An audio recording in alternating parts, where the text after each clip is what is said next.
Echeverría Álvarez, político mexicano, expresidente de la República 1970-1976. Intentó desarrollar una política progresista, planteó las bases de una apertura democrática y alentó la crítica informativa y de prensa. Nació el 17 de enero de 1922 en la Ciudad de México. Estudió Derecho en la Universidad Nacional Autónoma de México, donde se licenció en 1945, año en el que inició su carrera política. De inmediato se convirtió en el secretario particular del presidente del Partido Nacional Revolucionario, que para el 14 de diciembre de 1969 fue declarado candidato del PRI a la presidencia de la República y logró el triunfo en las elecciones de julio de 1970. Durante su gobierno llevó a la práctica una activa política exterior, reforzando y ampliando la presidencia de México en todos los organismos y foros internacionales. En 1974, a propuesta de México, la Organización de las Naciones Unidas aprobó la Carta de los Derechos y Deberes Económicos de los Estados, complementaria de la Declaración Universal de los Derechos Humanos, y en 1975 participó en la fundación del Sistema Económico Latinoamericano. Las adversas condiciones económicas, tanto internas como internacionales, le obligaron a devaluar el peso mexicano, lo que provocó un gravísimo movimiento especulativo y la caída de la paridad hasta niveles no conocidos.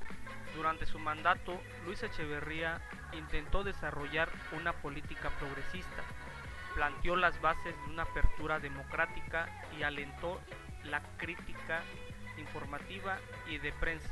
Aumentó el ritmo de la investigación pública, creó la producción de petróleo, energía y electricidad. Fue construida la red de carreteras, aeropuertos y se crearon los puertos de navegación de altura, Puerto Madero en Chiapas y Lázaro Cárdenas en Michoacán. Así también creó el Instituto Mexicano. Su gobierno, por otro lado, enfrentó severas críticas y rechazos por parte de los jóvenes universitarios, en especial con los de la UNAM. Esto como consecuencia del conflicto estudiantil de 1968. Con el objetivo de congraciarse con los estudiantes, tomó medidas populistas y durante su mandato creció el presupuesto para la UNAM en un 1699%.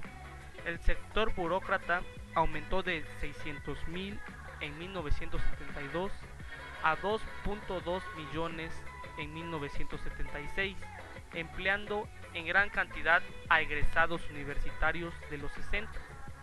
En el gabinete echeverrista había un 78% de egresados de la UNAM y hasta un líder del 68, llamado Francisco Javier Alejo, quien ocupó el cargo de director de Fondo de Cultura Económica. La decisión que anunció el juez César Flores Rodríguez al considerar que ya prescribió el delito de genocidio del cual se acusa al expresidente Luis Echeverría y a varios de sus antiguos colaboradores, constituye el primer gran tropiezo de la Fiscalía Especial que indaga episodios como los del 10 de junio de 1971. El 10 de junio de 1971 se cometió un crimen político. Una manifestación pacífica fue asaltada por un grupo de provocadores armados que actuaron en absoluta impunidad. Varias docenas de manifestantes fueron asesinados. La hazaña de los agresores llegó al extremo de que varias horas después de la emboscada contra la marcha, se dedicaron a asaltar hospitales de la Ciudad de México para identificar estudiantes heridos y secuestrarlos. Llevó a la práctica una activa política exterior, reforzando y ampliando la presencia de México en todos los organismos y foros internacionales. En 1974, a propuesta de México, la Organización de las Naciones Unidas aprobó la Carta de los Derechos y Deberes Económicos de los Estados, complementaria de la Declaración Universal de Derechos Humanos, y en 1975 participó en la fundación del Sistema Económico Latinoamericano, organismo regional destinado a fomentar el desarrollo independiente de los países de la región.